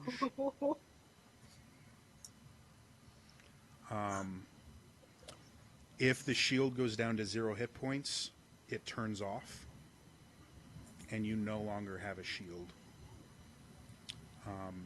And at dawn every morning, it regains 2d10 plus 5 hit points. Okay. Yes, that happens. And that's your whole day. Kata, you kind of run through the streets. You avoid a couple groups that you think you really don't want to deal with. Yeah. Without too much difficulty. Again, growing up in the jungles and things like that, there were predators that you avoided on a fairly regular basis. Some of them didn't deal with you at all because Mama was there. But as you started traveling on your own, you learned how to avoid certain situations and how to recognize them. So you get to this kind of enclave of people, and as you get there, the first thing that happens is they draw makeshift weapons and point them at you. And then as they notice who you are, they kind of relax, and they turn back to the back corner where one of the kids that you saw before you see has this massive gash Oh, in his ribs. And they've bandaged as much as it can, but he's bleeding out. okay, yeah. I'm gonna use a third level cure wounds on him. Okay. So as you come in, they sit there like, oh, we thought you were them. We just came back from the arena, and Michael's not going to make it. Yes, he will. And you walk over. Go ahead and roll your healing. All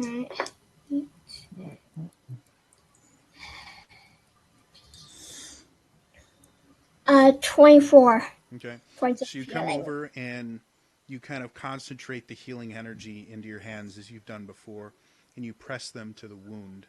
And when you first touch it, you see him kind of wince in pain, and his breathing becomes a little bit heavier. You see the bandages themselves start to become more and more red. And then they stop getting more red, and you see the trickle of blood that's been coming off kind of trickle off, and he starts breathing much more calmly and kind of settles off into sleep. You get the idea that he's not completely out of the woods yet, like he still has a rather major wound, but you don't think he's going to die from it. And they kind of turn to you and they're like, how did you do that?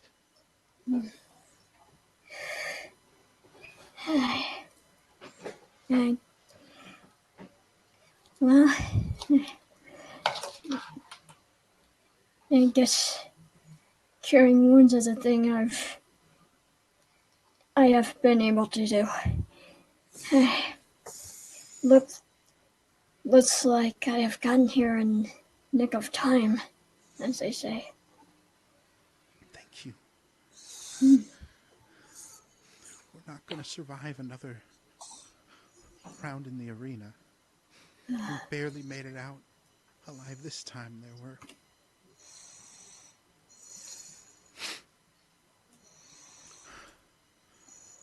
thank you. If we had anything, we'd pay you. We just You don't need to pay anything. I just did what I could.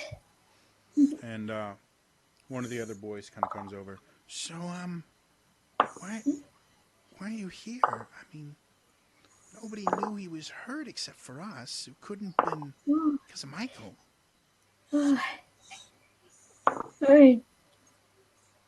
Just lucky chance, I guess. I just came here to check up on you. Oh, thank you.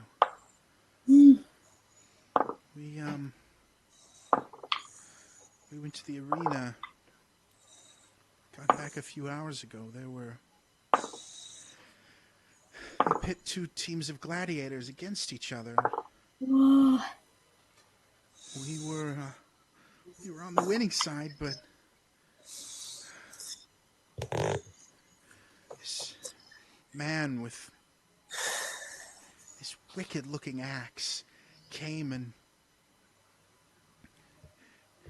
took a big swing, and he hit Michael, and it didn't matter what we did. We couldn't get the wound to stop bleeding. It just Does that sound like a weapon Scar would use?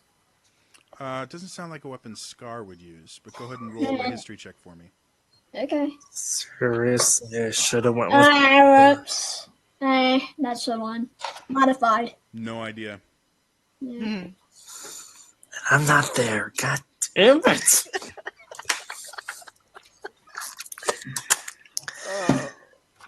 That's okay. I'm sure this information will be relayed. While that's happening, Avok and Elaine, it takes you about 30 minutes to get, because he lives in a relatively obscure part of this city. So it takes you about 30 minutes to get there. As you get there, you guys see Fluffy standing outside, and as soon as you approach, Fluffy bares the spiky arms that it's got and gets ready to attack.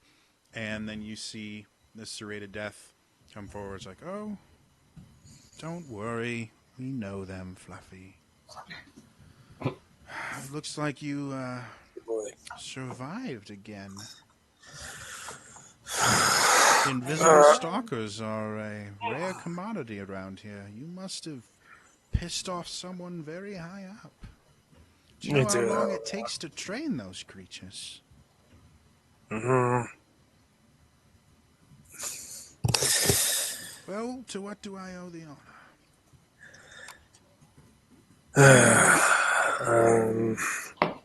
All right.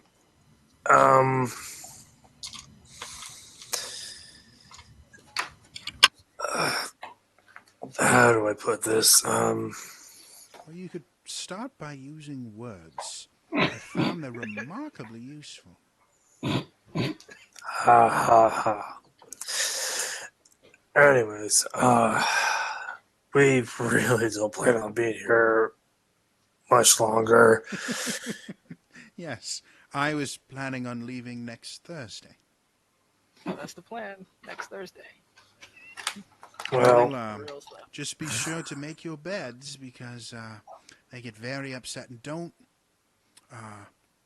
try to walk away with any of the robes. They charge you extra for that. you're done. I thought this entire conversation was simply a joke. You can't be serious. No one has escaped the city in what, 300 years since the Eladrin took over? Created this monstrosity? No. I'm all for jokes, but if you seriously think you can leave, you need help. Mm-hmm. That's exactly why we're here. And he kind of looks puzzled. And he looks to Elaine. And you're both, like, neither of you guys are laughing. And he goes, You're serious? You think you can leave? There's no thinking to this. Well, there is thinking to this, but we also know we can leave. How? I've been here for 10 years. Well, we've been here for... How long have we been here? Like I a think, week, 2 weeks. yeah, about a weekish, a 10-day, somewhere around there. Oh, I can work that. Well, we've been here for 10 days, and... Well, turns out if you travel about this place, you tend to find things. I found quite a few things, none of which... do you know where you are? We're hundreds of feet below the surface. The only way air gets down here, they're vents in the top of the city. In the center of the city, there's no way to get anywhere near them, and they're so small that even a halfling couldn't fit through them. And then there's the issue of they're constantly blowing clean air in here so that we don't all suffocate. How do you intend to leave? Okay, out of character for a bit. Trying to refresh my memory of what happened 2 episodes ago with the woman and... Yeah, she found a secret passage at the edge of the city that led to the surface. It led to the surface in the city, though, in Olgoth, not outside the city, and that's why she wasn't able to leave. Like, as soon as she got to the city, somebody realized that she didn't belong there, and she was taken back. But got it. there's a path that actually leads to the city.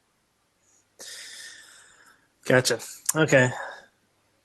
Well, we're not looking to go through the vents. We were able to come across some information regarding a secret passage that can lead up to the city, the above city. And what I'm thinking is obviously we're going to, like, a few people wouldn't be able to make it far in the city. Like, a few, like maybe 10 people wouldn't. However, I think a city could make it through a city with. I mean, you get what I'm trying to say here. You want to start a rebellion? That's kind of what we've been doing this whole time. Yeah. I must. The years have finally gotten to me. I must be going insane to even consider this. What are you going to do when you leave Olgoth? I mean, these are the Eladrin we're talking about. They have cities on every major island in the entire kingdom. They'll hunt us down. Yes, perhaps we could make it to the city. Perhaps we can even fight our way out. Where do we go from there? Well,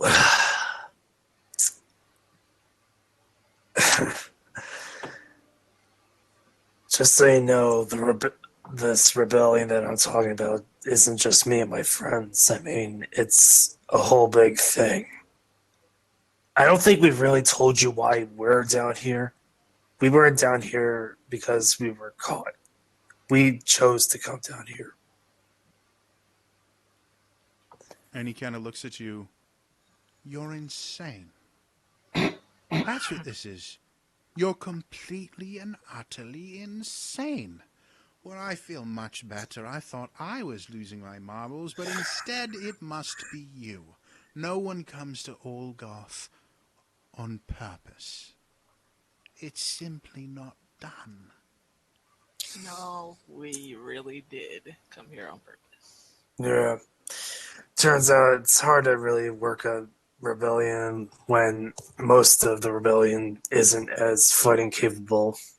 But however, given the populace here that is could use that. You're really serious. What? I can fight in the arena, and I can create and infuse items with magic and other things like that, but I am one man. What you're talking about is an army, and to be blunt, Scar and his people are fighters, and there are perhaps two other groups that are fighters as well. But the majority of the people here are people just waiting to die. They will not be able to fight in your war. You need an army.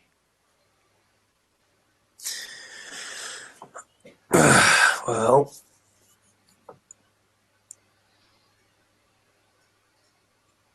yeah, Yeah, we're trying to make one. we are. Also, the reason we're coming to you is you have some respect, even Pansy Scar, sort of like fears you. I've noticed, but clearly he. I mean, I've tried like I've. You want me to try and convince Scar to come with you on your rebellion. You don't have to. You maybe not Scar. No, you did mention other groups. I'd rather start with them and then leave Scar for last. If he doesn't cooperate, then that's his loss.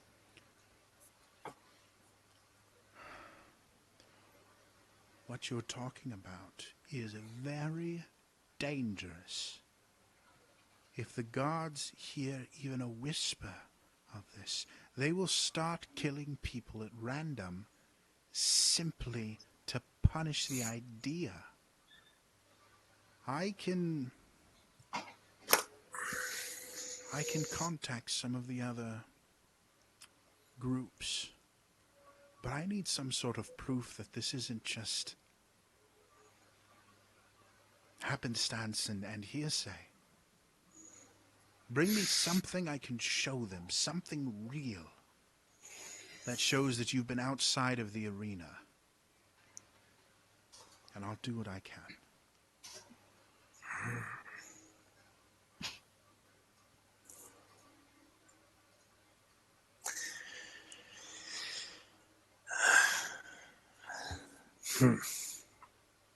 All right, then.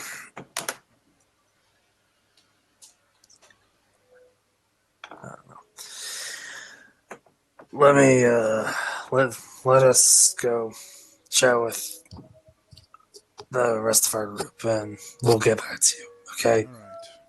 Now, pretty much, this is between us so far. Oh, you have no fear of me repeating a word of this. The rest No, of the just prisoners sure. here would simply beat me for the idea. Hope is not something that is welcome here. Well, I think we need to change that. So we'll get back to you. All right. So that happens. Kata, is there anything else that you want to do while you're visiting with the kids? No, I think I'm fine. Okay. Don't mind business here.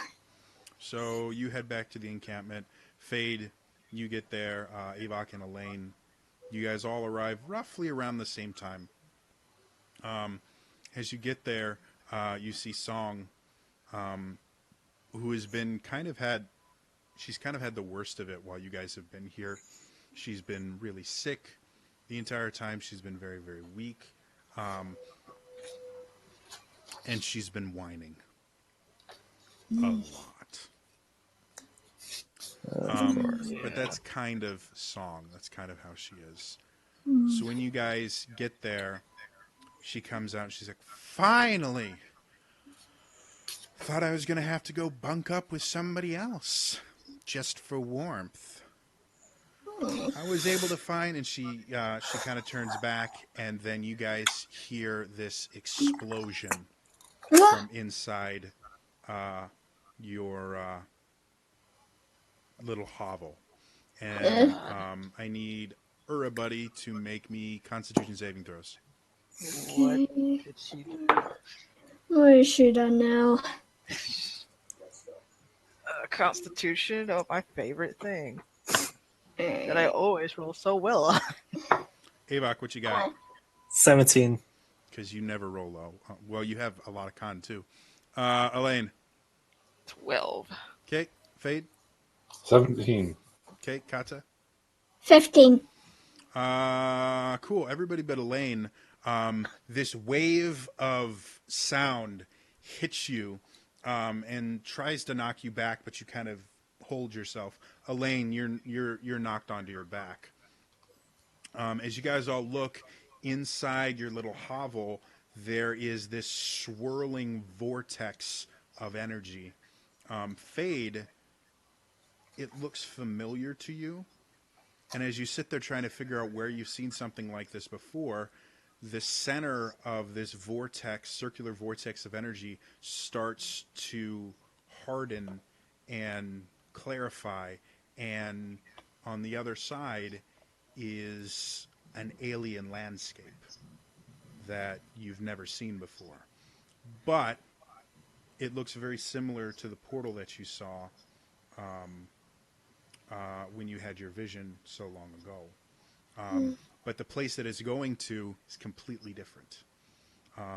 You see these tall buildings with what look like wires running between them and electricity and lightning kind of shocking between the wires. You see the city itself looks like it's made entirely of wrought iron and black iron and things like that. And it just The whole city is tinged in red, like the sun itself has turned completely into this dark red. And you see these two creatures that look very similar to Song walk through the portal. They both have whips on their hips and are very, very muscular. And they go, okay, it is time for this to be over. Last, you've been here for long enough. It is time for you to return. And you see Song goes, who the hell are you? Get away from me! And one of them reaches down and grabs her by the wrist and lifts her into the air by her arm. And she starts fighting. What would you guys like to do?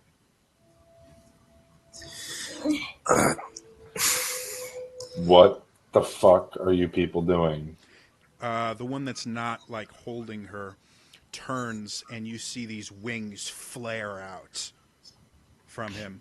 And he turns to go, this does not concern you, knife ears. We will deal with your kind eventually. But she is coming with us. Like hell she is. Make a wisdom saving throw, Avok.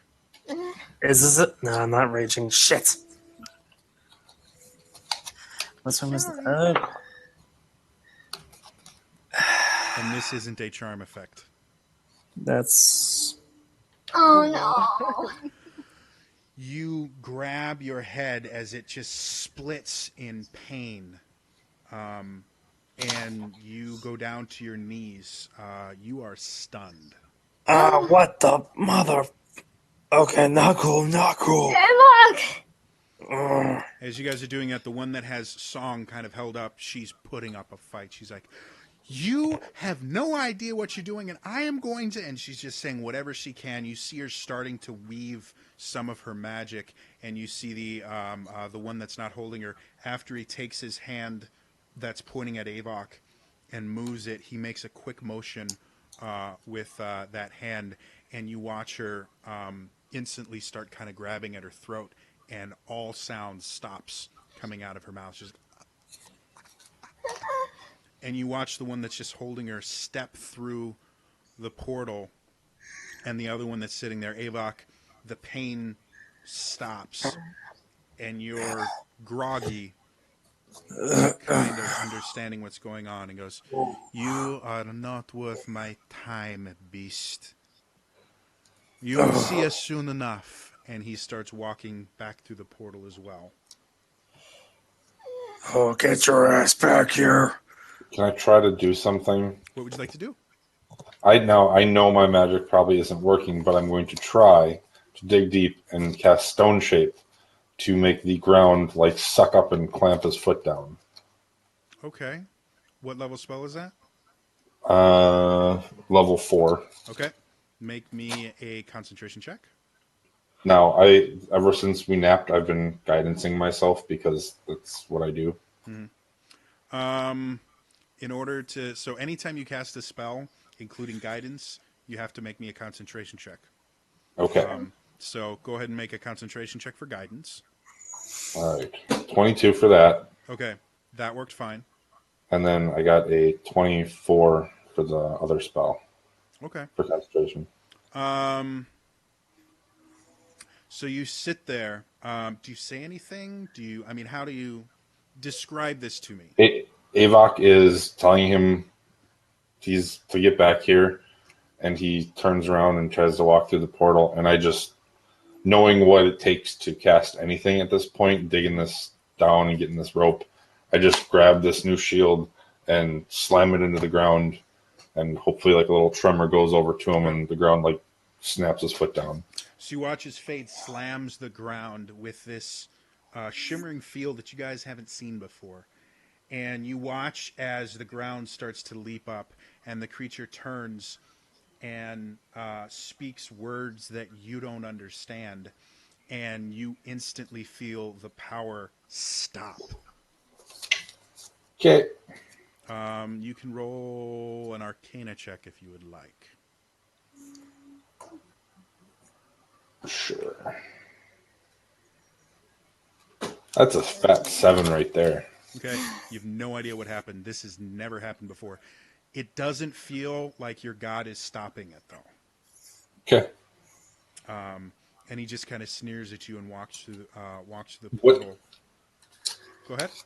What would his language be? Either infernal or abyssal? It would be.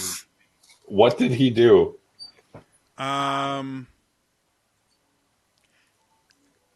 So the interesting thing about it is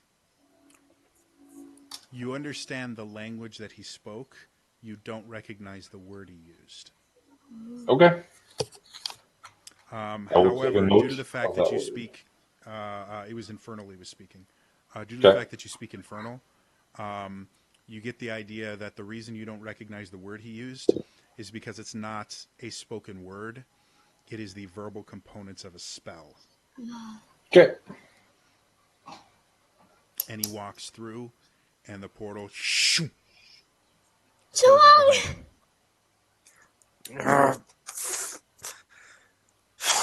What the Well, fuck?